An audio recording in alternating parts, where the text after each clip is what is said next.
So, hello guys! What's up? It's me again, si Malisha nyo at nagbabalik ulit para sa ating panibagong video. So, ngayon guys, dahil ngayon mga tao ay umay na kay Robin Padilla at nag-trending din to ngayon guys sa TikTok yung statement ni Willie Revillame before campaign period, before election na bakit siya tatakbo kung kasikatan lang naman ang nagiging sukatan at hindi yung talino. So, madaming mga tao ang binalikan yung sinabi, pahayag ni Willie Revillame kasi marami ding mga tao ngayon ang nagsisi dito sa pagboto kay Robin Padilla na binoto lamang nila yung sikat pero wala namang laman yung utak. So, yun na nga, dahil nagsisi sila, binalikan nila ulit itong pahayag ni Willie Revillame. And sana naman, hoping sana sa mga susunod na artistang tatakbo, make sure naman kung tatakbo kayo, dapat i-assure nyo na meron kayong may aambag dito sa ating Senado, hindi yung nakakagulo lang kayo. So anyway, ito yung video ni Willie Revillame. Paparinig ko sa inyo guys para makuha nyo yung naratibo ng ating content ngayon. Kung sakaling tatakbuho ako sa Senado, hindi naman ako magaling mag-English. Wala akong alam sa batas. Baka lait-laitin lang ako doon ng ating mga mahal na senador na magagaling. Hindi man lait-laitin, siguro baka wala naman ako maiaambag na batas. Di ba? Eh, itong si Robin Padilla kasi, matigas yung pagmumuka. Meron nang political advisor ata to. Meron siyang advisor, meron siyang researcher na binabayaran. Pero pinipilit niya pa rin maging tanga, maging hunghang, maging mangmang. 'Di ba sa mga issue dito sa ating lipunan. So, anyway, 'di ba? Tingnan mo yung mindset ni Willie Revillame. Kahit alam niyang panalo na yan siya. Alam natin guys, kasi pag tumakbo yan, panalong-panalo na yan. Alam na natin yan, pero hindi siya tumakbo kasi alam niya sa sarili niya na mahina siya. Inamin niya mismo, 'di ba? Medyo wala siyang mayaambag. So, ang pagtulong sa kapwa, kahit naman hindi ka tumakbo, pwede kang makatulong. 'Di ba? Hindi kasi yung pagiging artista, magiging basyan dyan sa Senado eh. Yung future ng bayan natin dyan.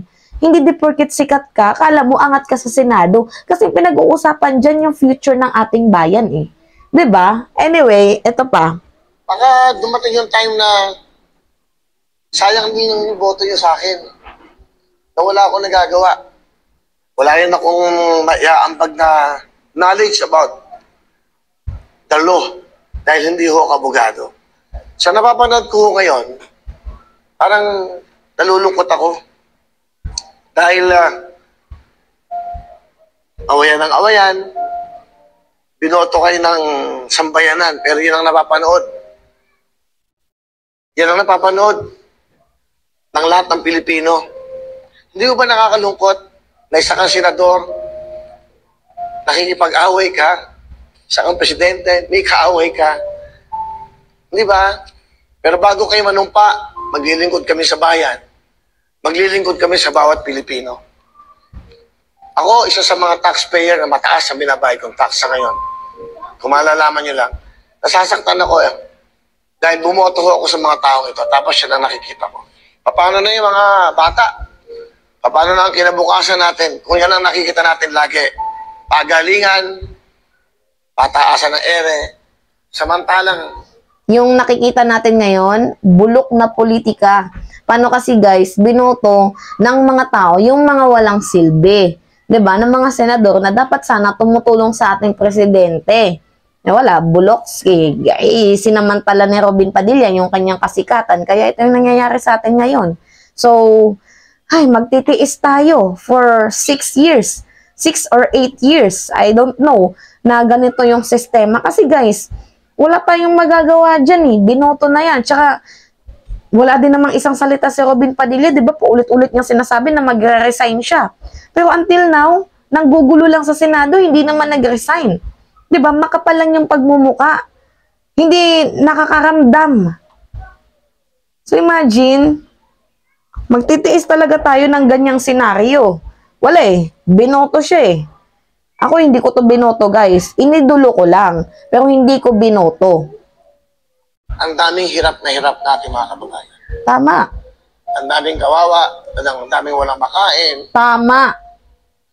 ang daming may sakit, Tama. ang daming namamatay. Tama. Natatakot kayong lumabas? Bakit?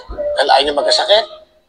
Samantalang yung mga tao nasa labas, kailangan lang nun makabili ng bigas at ulam para makakain ang kanilang pamilya. Tama. Tapos na makikita pa namin sa telebisyon, sa news, puro away nyo. Nakakalungkot po. Isa ho yan sa mga dahilan pa. Papasukin ko ba to?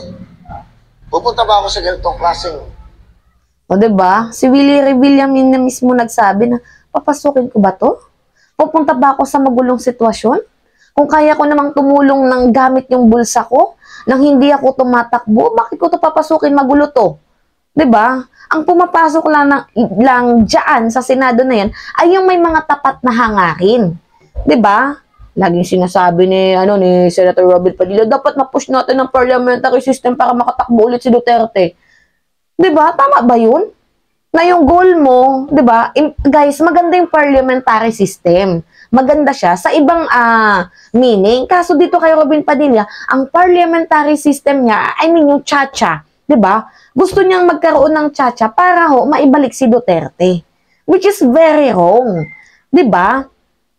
Yung layunin niya mali. Siguro para sa akin okay na tayo dito sa presidential na 'to eh. Kesa naman magkaroon ng chacha tapos ganyan yung pinanggagawa nyo, pangbabalasubas, pangbabalahura, wag na. 'Di ba? Ang ganda guys ng charter change. Sa totoo lang, baguhin natin ang ating 1987 Constitution, napakaganda. Pero ang pangit dito, pwede nilang maabuso. 'Di ba? Anyway, tuloy. Di ba? Institusyon? Sa estudyong ito, wala akong inaapi. Walang hinahanapan ng corruption. Ilang milyong Pilipino ang subscribers ng programang ito? 25 million. Hindi pa po kasama yung mga nanonood sa araw-araw. Alam nyo, napakahirap po pasukin ang politika. Tama. Yung kaibigan mo ngayon, bukas kaaway mo. Tama. Mag-ama, nag-aaway. Tama. Dahil sa posisyon. Tama. Mag-asawa, naglalaban dahil sa posisyon. Tama. Sayang ho ang buhay. Yan. Nag-sermon si Kuya Will. So, naging viral ulit yung video na yan ni Willie Revilla dahil nga madami yung nagsisi dito kay Robin Padilla at binalikan yung statement ni Willie Revilla na dapat pala hindi tayo bumoto ng sikat. 'Di ba? Dapat pala, 'di ba? Noon pa lang nakinig tayo. So, wala. Nandiyan na yan. Si Utol Kong Hudlom. Tanggapin na natin. Acceptance is the key. Ang kailangan na lang natin dito ay wag na tayong umulit. Hindi ako bumoto kay Robin Kayo, wag na kayong umulit sa mga bumoto dyan kay Robin. Talaga nga namang kung yung pagbabasihan nyo ay sikat, pagbabasihan nyo yung may pangalan sa showbiz guys, wag. Kasi hindi lahat ng artista may kakayahan na gampanan ang kanilang gampanin bilang isang mambabatas. 'Di ba? Mas okay pa nga sa akin si Lito Lapid Kahit medyo walang alam, 'di ba? Pero at least tahimik, hindi nanggugulo sa Senado. Ika nga nila, less talk, less mistake. Sana ganyan na lang yung ginawa mo, Robin. Alam mo namang hindi ka katalinuhan, 'di ba? Anyway, yun lamang ho guys. At it's me again, si Mima Alicia Nyot, nagbabalik ulit para sa ating panibagong video.